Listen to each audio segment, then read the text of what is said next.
Step away from the bin. You're being detained for illegal dumping. This is my driveway. That's my bin. You have zero legal basis to stop me. You don't belong here. ID, now.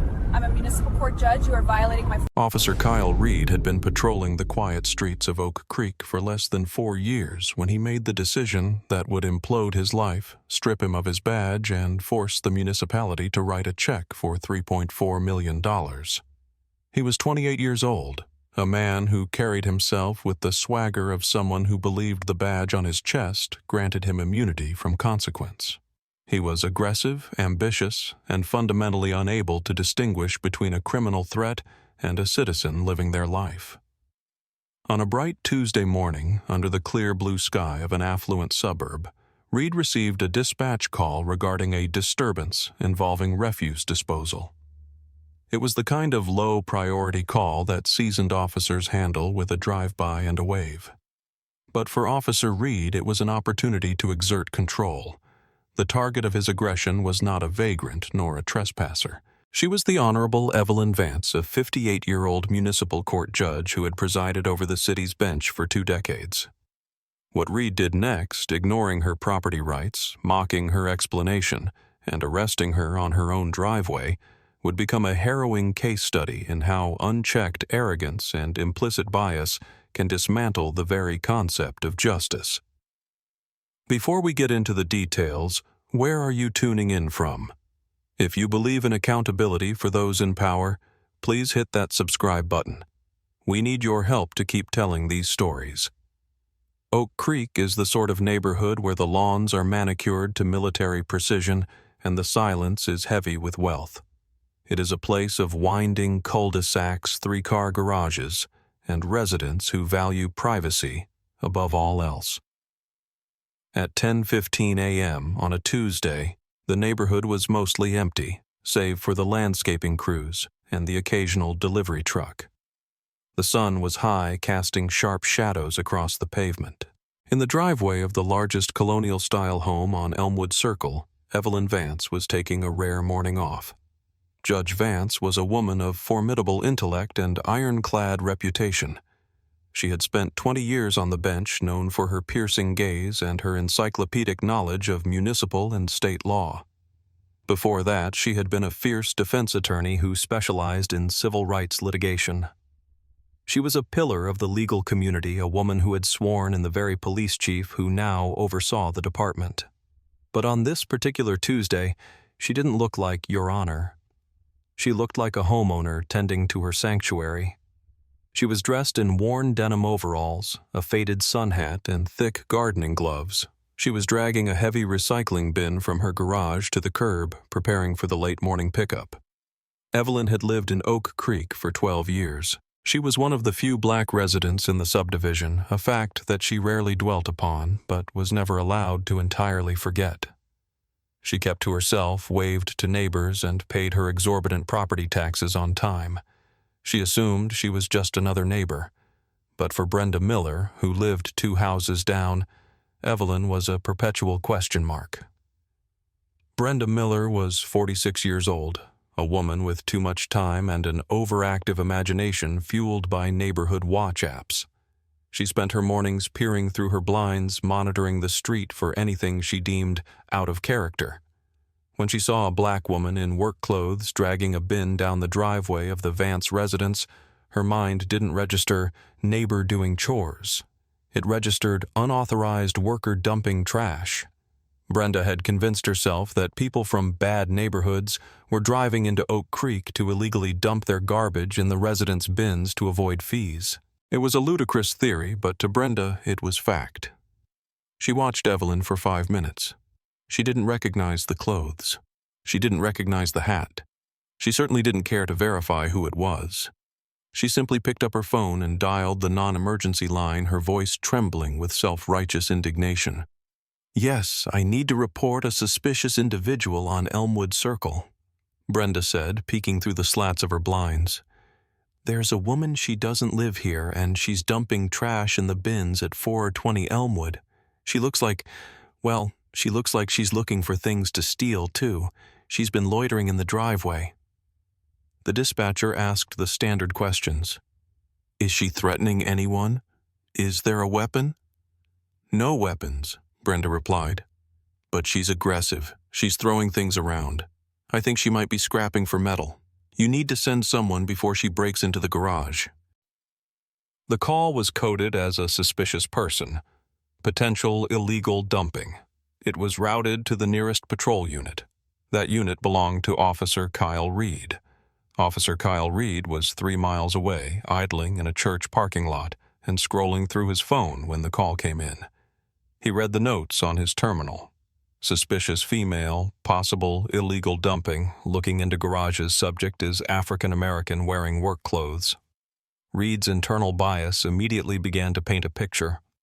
In his 4 years on the force, he had developed a reputation for being proactive, a euphemism his sergeant used in performance reviews to describe Reed's tendency to escalate minor infractions into major confrontations. Reed viewed the affluent sectors of the city as zones that needed protection from outsiders. If someone was dumping trash in Oak Creek, they were clearly an intruder. They were disrespecting the order of things. He flipped on his lights, not the siren, and sped toward Elmwood Circle. He arrived at 10:27 a.m., pulling his cruiser up to the curb with a sharp screech of tires that was entirely unnecessary for a trash complaint. He stepped out of the vehicle, adjusting his belt, his hand hovering near his holster, a habit he had never broken. He saw the suspect immediately. Evelyn Vance was standing by the curb, brushing dirt off her gloves. She had successfully moved the heavy blue bin and was inspecting a cracked wheel. She didn't look up immediately. She was focused on the plastic caster. Reed walked up the driveway, chest puffed out, sunglasses on despite the fact that he was stepping into the shade of a large oak tree. He didn't see a 58-year-old woman gardening.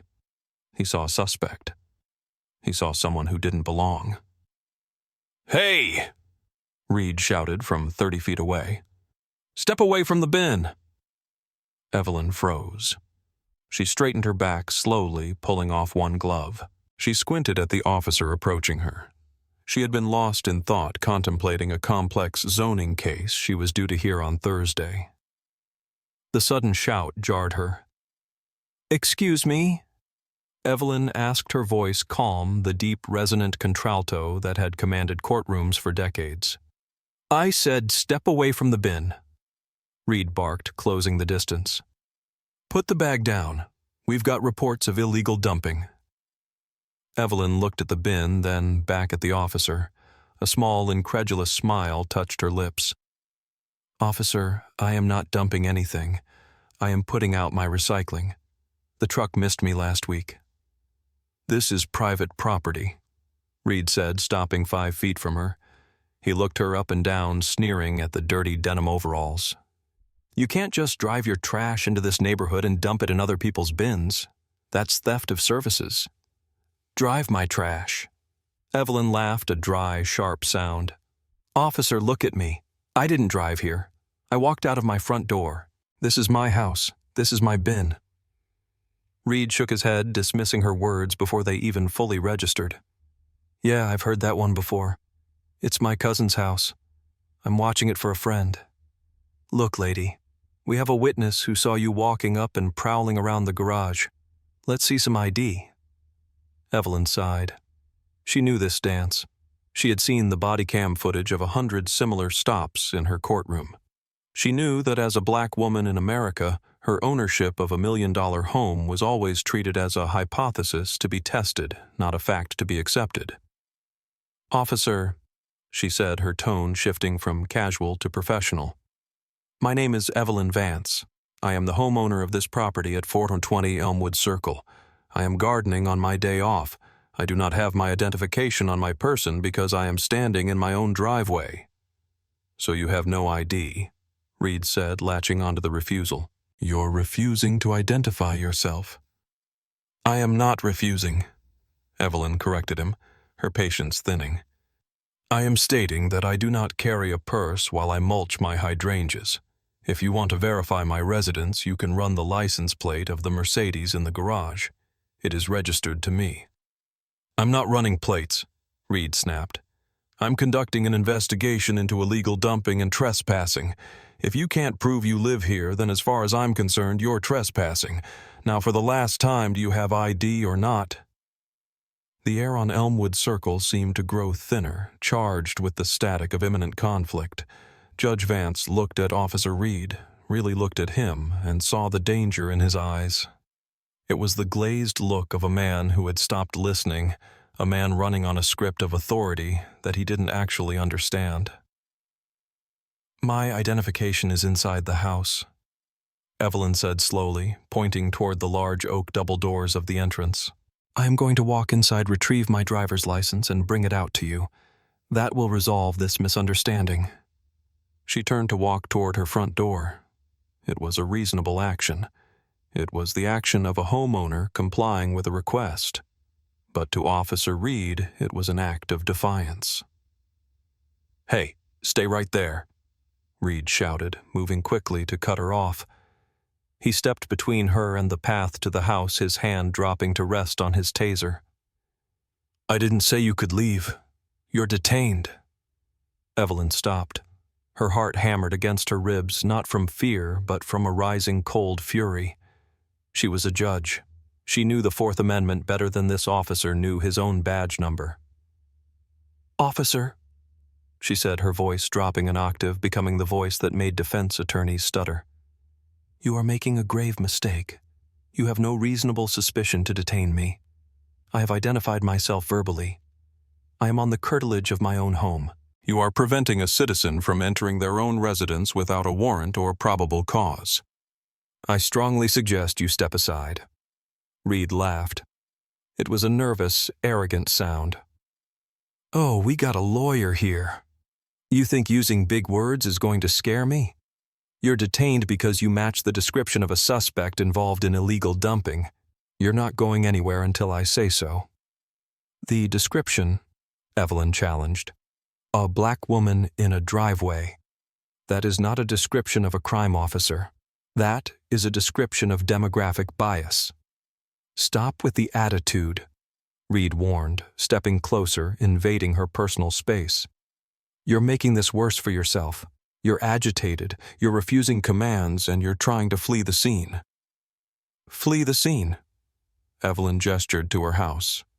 "To my kitchen. Do you hear yourself?" By now, the commotion had drawn attention. Across the street, Mr. Henderson, a retired surgeon, had come out to retrieve his mail. He stopped watching the scene unfold. 2 houses down, the curtain twitched where Brenda Miller was watching, but she didn't come out. However, a younger couple walking their dog had stopped on the sidewalk. They were filming. "Officer, look around you," Evelyn said, gesturing to the neighbors. "People are watching. You are harassing a homeowner. I am asking you one last time to allow me to retrieve my identification so you can go about your day." "And I'm telling you, you're not going into that house," Reed said. "For all I know, you're going in there to grab a weapon. Or maybe you're going to lock the door and barricade yourself because you know you don't belong here." Evelyn took a deep breath. She knew she had to be careful. One sudden move and this man could hurt her.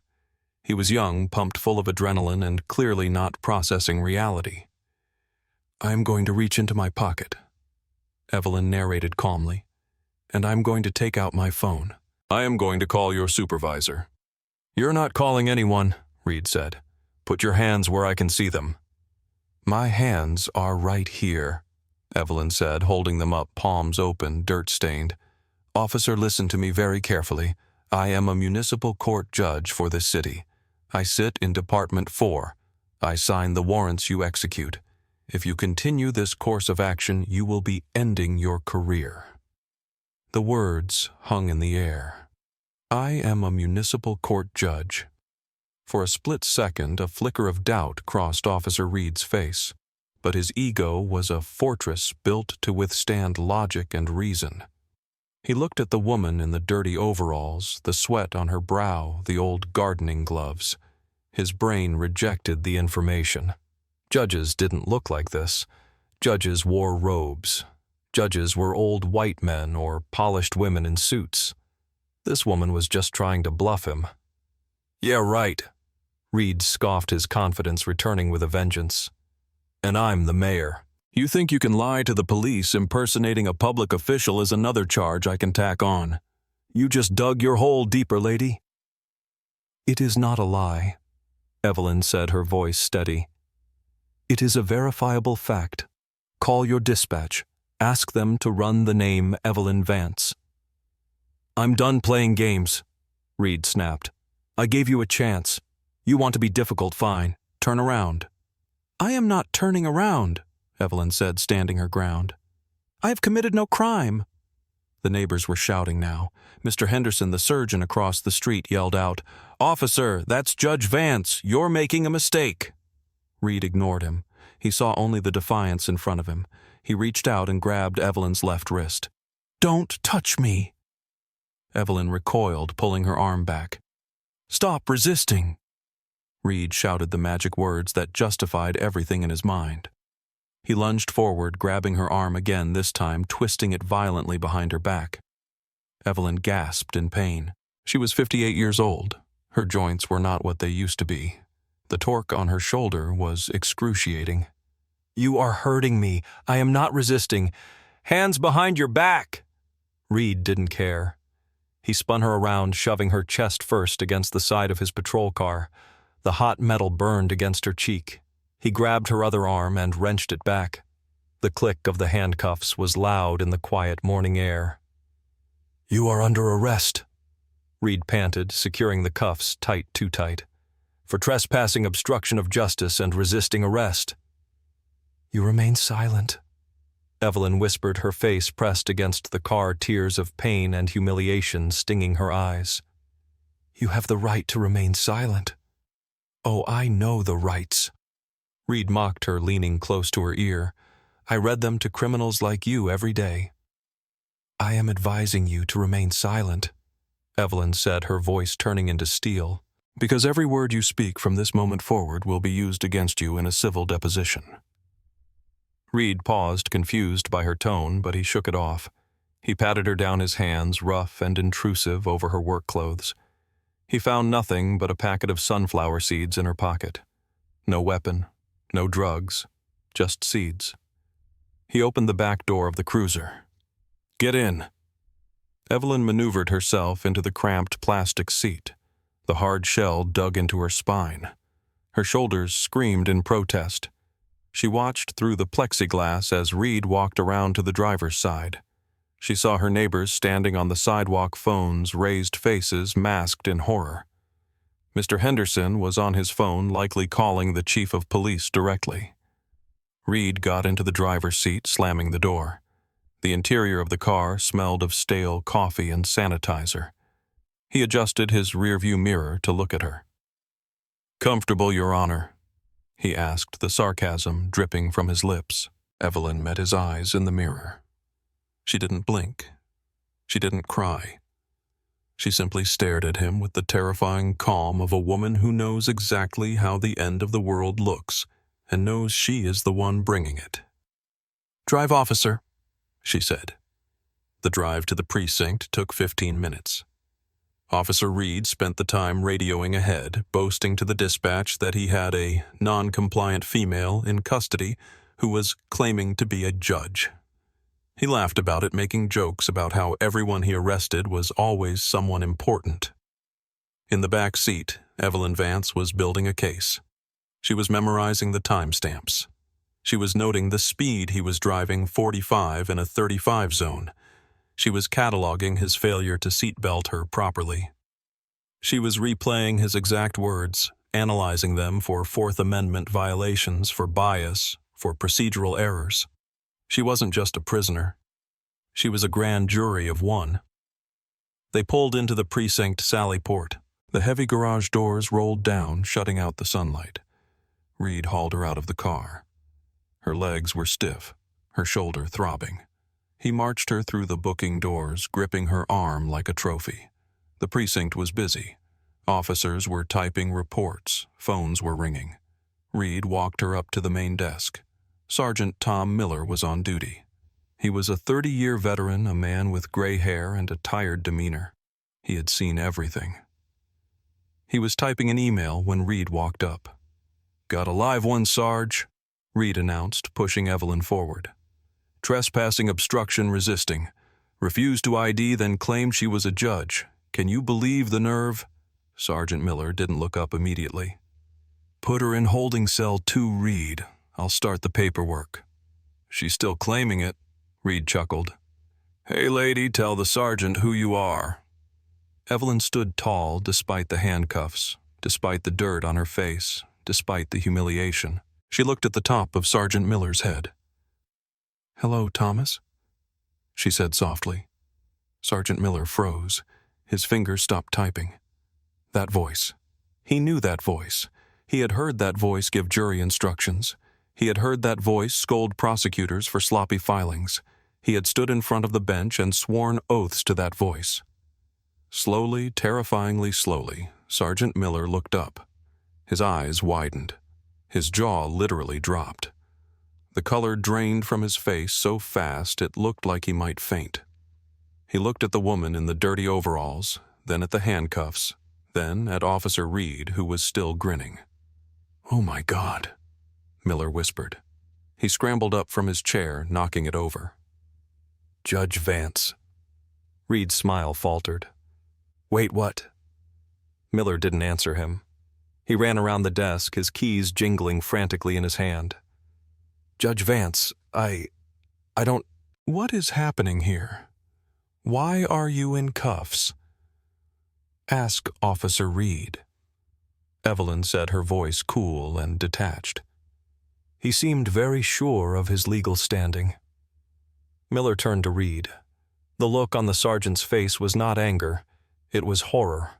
It was the look of a man watching a train derail in slow motion.